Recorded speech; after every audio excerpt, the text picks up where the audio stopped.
সম্মান এই ভালোবাসাকে শ্রদ্ধা দেখিয়ে ওনারা বাসায় না গিয়ে না ঘুমিয়ে সারা রাত আপনাদের এই মিটিংয়ে হাজির হয়েছেন। অতএব আমি কোনো মিটিংয়ে কোনো মেহমানের নাম উল্লেখ করি না, কিন্তু এটা একটা কৃতজ্ঞতার বিষয় হয়ে দাঁড়িয়েছে যেহেতু তারা আপনাদেরকে ওয়াদা দিয়েছেন। সার্জিস এবং হাসনাত, আমারও কৃতজ্ঞতা যে তারা এই দুই বীর আজকে এসছেন আপনাদের মনের কষ্টের কথা শুনবার জন্য। আপনাদের প্রতিনিধি দলের সাথে আমার একাধিকবার কথা হয়েছে। আমি আপনাদের সমস্যাগুলো পুরোপুরি ধারণ করি, বুঝি, এবং আমি আগে বক্তব্য দেওয়ার একটা বড় কারণ হচ্ছে যে আমার সহযোদ্ধাদেরকে সাহায্য করা, যে আসলে আপনাদের কষ্টের কথাটা কি সেটা আমি বলি আর কি। তাহলে হচ্ছে যে যারা আপনাদের এই লড়াইটাকে পরের স্টেজে নিয়ে যাবেন, পরের ফেজে ফাইট করবেন, তাদের জন্য লড়াইটা সহজ হবে। প্রথম কথা হচ্ছে, আইনে সিটি কর্পোরেশনকে 14 থেকে 17টা কাজ করতে বলে দেয়া আছে বাংলাদেশের আইনে। বাংলাদেশে আমাদের যে 8-10টা সিটি কর্পোরেশন আছে, তো এগুলো কি এটা মোটামুটি আপনারা বুঝতে পারছেন, রেগুলার সেবামূলক কাজ আর কি। পৌরসভার যে আইন আছে, এই পৌরসভার আইনে হচ্ছে 20টা কাজের কথা রাষ্ট্র বলে দিয়েছে আইন করে। এখন সাডেনলি গণ অভ্যুত্থান পরবর্তী বাস্তবতায় আমরা দেখলাম যে এলজিআরডি মিনিস্ট্রি থেকে এই সকল স্থানীয় প্রশাসনে যারা দায়িত্ব পালন করেছেন তাদেরকে তারা বাতিল করে দিয়েছেন ইউনিয়ন পরিষদ ছাড়া। যুক্তিটা ন্যায্যত, যেহেতু আওয়ামী আমলে নির্বাচন হয়েছে, ফ্যাসিবাদের আমলের কোনো নির্বাচনকে আমরা যেহেতু গ্রহণ করি না, আমরা ন্যায্য মনে করি না, বৈধ মনে করি না, সেই জায়গা থেকে তারা এটা করেছেন। করবার পরে আবার নতুন কিছু সমস্যা তৈরি হয়েছে। প্রথম কথা হচ্ছে, আপনি এটা করলেন, চট্টগ্রাম সিটি কর্পোরেশনের মেয়র আবার কিভাবে কোর্টের মাধ্যমে মেয়র হইল? তাহলে ইউনিয়ন পরিষদের নির্বাচনে তো ওই আওয়ামী ফ্যাসিবাদীরাই নির্বাচিত হয়েছে। তাহলে পৌর আর সিটি মেয়ররা এমন কি কবিরা গুনাহ করলো যে এইটা তওবা দিয়ে মাফ হইতেছে না? চট্টগ্রামের মেয়র আর ইউনিয়ন পরিষদের চেয়ারম্যান মেম্বাররা এমন কি ভাষায় তওবা করলো যে দিল্লিও খুশি, আওয়ামী লীগও খুশি, অন্তর্বর্তীকালীন সরকারও খুশি? কি এমন তওবা করছে তারা? এবং এমন কোন তওবা আছে যেই তওবা সিটি কর্পোরেশন আর পৌর কমিশনারদেরকে করতে দেওয়া হইল না? লেখা দিলেই তো ওই তওবাটা আপনারাও করতে পারতেন। তো এই জায়গাতে আমরা বোধ করছি যে এলজিআরডি মিনিস্ট্রির সিদ্ধান্তটা কন্ট্রাডিক্টরি, সাংঘর্ষিক সিদ্ধান্ত। যে যুক্তিতে আপনি তাদেরটা বাতিল করেছেন, ওই যুক্তিতে ওগুলো বাতিল করা দরকার ছিল। এবং আমরা এখন দেখতে পাচ্ছি যে ইউনিয়ন পরিষদের চেয়ারম্যান মেম্বাররা যেহেতু আওয়ামী লীগের লেসপেন্সার দালাল ছিল, এরা কিন্তু সব পলাতক। এরা এখন ওই ইউনিয়ন পরিষদের কার্যালয়ে শুধু গরু বান্ধে, ওখানে পিয়ন যায়, ঝাড়ফুঁক করে, তারপরে চলে আসে, কোনো সেবা নাই। তাহলে আমার টোটাল স্থানীয় প্রশাসনের মাধ্যমে আমার যে জনগণের সেবা পাবার কথা ছিল, তার প্রত্যেকটা সেবার সূত্র যারা কাউন্সিলররা ছিলেন, সেই সেবার সূত্রটা, লাইনটা কেটে গেছে। দ্বিতীয় সমস্যা হচ্ছে যে আপনি যখন কোনো জিনিস বাতিল করবেন রাষ্ট্রের জায়গা থেকে, সেটা যত ন্যায্য হোক, বাতিলের পরের রিপ্লেসমেন্টটা কিভাবে হবে সেটা রাষ্ট্রকে বলতে হবে। যেমন এক্সাম্পল দেই, যে আমরা সবাই প্লাস্টিকের বিরুদ্ধে মানুষ, কারণ প্লাস্টিক মাটির ক্ষতি করে, পরিবেশের ক্ষতি করে, কিন্তু আপনি কি সেটা 24 ঘন্টার নোটিশে বাতিল করতে পারেন? আপনি বলে দিলেন কালকে থেকে প্লাস্টিক বন্ধ, কিভাবে সম্ভব? আমি বাজারে গিয়ে বাজার করব কিভাবে? আমি একজন ব্যবসায়ীকে চিনি যিনি তার আগের সপ্তাহে, উপদেষ্টা বলবার আগের সপ্তাহে 500 কোটি টাকার প্লাস্টিকের র ম্যাটেরিয়ালস এনেছেন বিদেশ থেকে। ওই 500 কোটি টাকা কারো বাপের টাকা না ব্যাংকের টাকা? ব্যাংকের এলসির টাকা কার টাকা? আমার আপনার টাকা না? উপদেষ্টা মহোদয়, অন্তর্বর্তীকালীন সরকার আমাদেরকে টাকা দিবে, ওই টাকা ও যখন সে ডিফল্ট করবে, ঋণ খেলাপি হবে, ওই প্লাস্টিক কোম্পানিগুলোতে বাংলাদেশে লক্ষ লক্ষ মানুষ চাকরি করে না? তার পুনর্বাসন কিভাবে হবে? তাহলে একটা রাষ্ট্র যত ন্যায্য কারণেই হোক কোনো সিদ্ধান্ত নেয়, রাষ্ট্রকে তার রিপ্লেসমেন্ট সেবার মেকানিজমটা আগে তৈরি করতে হয়, যে আমি এটা বাতিল করবার পরে কি হবে, ওটা আমি কিভাবে ম্যানেজ করব। এখন দেখেন যে আপনি কি যুক্তিতে বাতিল করেছেন এই যুক্তিতে, যেহেতু এগুলো আওয়ামী ফ্যাসিবাদের আমলের নির্বাচনে হয়েছে, অতএব এই নির্বাচনটা বৈধ হয় নাই, ন্যায্য হয় নাই, বিরোধী দলগুলো এগুলো মানে নাই, কথা সত্য এই জন্য বাতিল করলাম। রিপ্লেসমেন্ট বসাইছেন কাদেরকে? আমলাদেরকে না? এই আমলারা রাইতে ভোট করছে না? এই আমলারা প্রত্যেককে 35 লাখ 40 লাখ টাকা করে 50 লাখ টাকা করে টাকা ক্যাশ নিছে না 2018 সালে?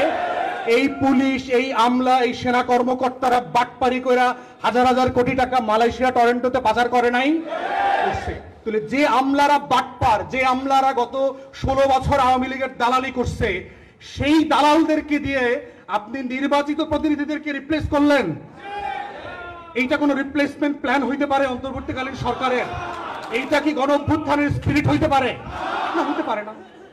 তাহলে যে আমলা তার রেগুলার কাজটা 9টা 5টা ডিউটিটা আন্তরিকতার সাথে, সততার সাথে, মেধাযোগ্যতার সাথে করে না, সেই আমলাকে এডিশনাল রেসপন্সিবিলিটি দিয়েছেন মেয়র হিসাবে, কাউন্সিলর হিসাবে, উপজেলা পরিষদ চালানো, জেলা পরিষদ চালানোর। এরা কি ফেরেশতা নাকি? আর একটা কি দাবি করেছে যে এরা প্রচুর ডেভেলপমেন্টের, আপনারা নাকি প্রচুর চুরি টুরি করেন, ডেভেলপমেন্ট ওয়ার্ক ঠিকাদারি চুরি করেন। আমলারা কি করে? আমলারা কি ফেরেশতা? আসমান থেকে নাজিল হইছে? ওরা চুরি করে না? তাহলে শ্বেতপত্রে যে $16 বিলিয়ন প্রতি বছর চুরির গল্প আসছে, ওইটা কি কাউন্সিলররা করছে? ওই টাকা চুরি করছে কে? আমলারা করছে, রাজনীতিবিদরা করছে। তাহলে যে যে যুক্তিতে অন্তর্বর্তীকালীন সরকার আপনাদের ব্যাপারে সিদ্ধান্তটা নিয়েছে, এটা যৌক্তিক না, ন্যায্য না, ইনসাফ এবং গণ অভ্যুত্থানের স্পিরিটের সাথে যায় না। তাহলে এখন এখানে আমার যারা সহযোদ্ধারা আসছেন, যারা আপনার দাবিটাকে পরবর্তী পর্যায়ে রাষ্ট্রের সাথে নেগোশিয়েট করবেন, তাদের কাছে এখন আপনার কষ্টের দাবিটা কি? আমাদের দাবি হচ্ছে, আমি বলতেছি, আমি আপনাদের সব দাবি বলবো। আমাদের যেটা করণীয় সেটা হচ্ছে একটা ইমিডিয়েট কমিটি করে দিতে হবে, এবং সেটা আমলাদের নিয়ন্ত্রিত উপকমিটি হইলে চলবে না। এই উপকমিটি হইতে হবে যারা গণ অভ্যুত্থানের নেতৃত্ব দিয়েছে, এমন নির্বাচিত অনির্বাচিত আগের সময়ের সব মিলায়া অংশীজন দিয়ে 5 জনের একটা কমিটি করতে হবে, উপকমিটি। তারা 1 সপ্তাহের ভিতরে আপনাদের যত অংশীজন আছে, পৌর এবং সিটি, উপজেলা পরিষদ, আরো যে সকল পরিষদ আছে, ওনাদের সাথে কথা বলবেন। কথা বলে ওনারা একটা তালিকা করতে হবে যে আপনাদের ভিতরে কারা কারা আওয়ামী লীগ, জাতীয় পার্টি, 14 দলের বাটপারির সাথে জড়িত ছিলেন না। প্রথম শর্ত। দ্বিতীয় শর্ত হচ্ছে 24-এর গণ অভ্যুত্থানে যারা অ্যাক্টিভলি রোল প্লে করেছেন, মিছিল মিটিং করেছেন, লড়াই করেছেন, গুলিবিদ্ধ হয়েছেন, আপনার জেলে গিয়েছেন, মিথ্যা মামলা শিকার হয়েছেন। 3, গত 16 বছরের ফ্যাসিবাদ বিরোধী আন্দোলনে কারা কারা বিভিন্ন জায়গায় সক্রিয় ছিলেন, কারা কারা বিভিন্নভাবে নির্যাতিত হয়েছেন, এই ধরনের ক্রাইটেরিয়া সেট করে, এবং যাদের বিরুদ্ধে টাকা পয়সা পাচার, লুটপাট, নারী নির্যাতন, তারপরে হচ্ছে দুর্নীতির কোনো অভিযোগ নাই, এই রকম 4টা 5টা ক্রাইটেরিয়ার উপরে সিলেক্ট করে আপনাদেরকে আবার কাজে পুনর্বহাল করা, এইটা হচ্ছে আমাদের দাবি। এবং সেটা অবিলম্বে করা দরকার। অবিলম্বে কেন করা দরকার? আমলারা আমাদেরকে প্রচুর তালগাছ দেখায়। ভাবখানা এরকম যে আমরা লেখাপড়াও করি নাই, দেশ বিদেশে ঘুরি নাই, আমলাতন্ত্র বুঝি না, খালি তালগাছ দেখায়। তালগাছ দেখাবে যে ওই যে দূরে তালগাছ, কত কিলোমিটার, কিলোমিটার বলে না আমলারা, দেখবেন। এই যে ভাই হাঁটেন তৈরি দেখবেন, কিলোমিটার দেখবেন। অন্তর্বর্তীকালীন সরকারের খালি কিলোমিটার দেখাইতেছে আর ভুল সিদ্ধান্ত নেওয়া হইতেছে আমলারা। এখন অন্তর্বর্তীকালীন সরকার খালি হাঁটতেছে, দেখবেন উপদেষ্টারা বলে না, ভাই আমরা সারা রাত কাজ করি, 3টা 4টা পর্যন্ত কাজ করি, তারপরে কোনো সুনাম নাই। সুনাম আসবে কোত্থেকে? ওই নোয়াখালীর ভাষায় একটা কথা আছে যে হাড়ে বেশি আগ্রহে কম, বুঝেন? যে হাঁটতেছে বেশি কিন্তু আগায় না। তাহলে অন্তর্বর্তীকালীন সরকার প্রচুর কাজ করতেছে কিন্তু আগাচ্ছে না কেন? আগাচ্ছে না ওই আমলাদের কারণে। এই আওয়ামী আমলাতন্ত্র প্রত্যেকটা সিদ্ধান্তে কিভাবে ম্যানিপুলেট করা যায়, স্লো করে দেওয়া যায়, গতি কমিয়ে দেওয়া যায়, সেই কাজটা করছে। অতএব সেই জায়গাতে আমরা বোধ করছি যে একটা উপকমিটির মধ্য দিয়ে যারা গণ অভ্যুত্থানের পক্ষের মানুষ ছিলেন, তাদের নেতৃত্বে এই উপকমিটি যাচাই বাছাই করবে।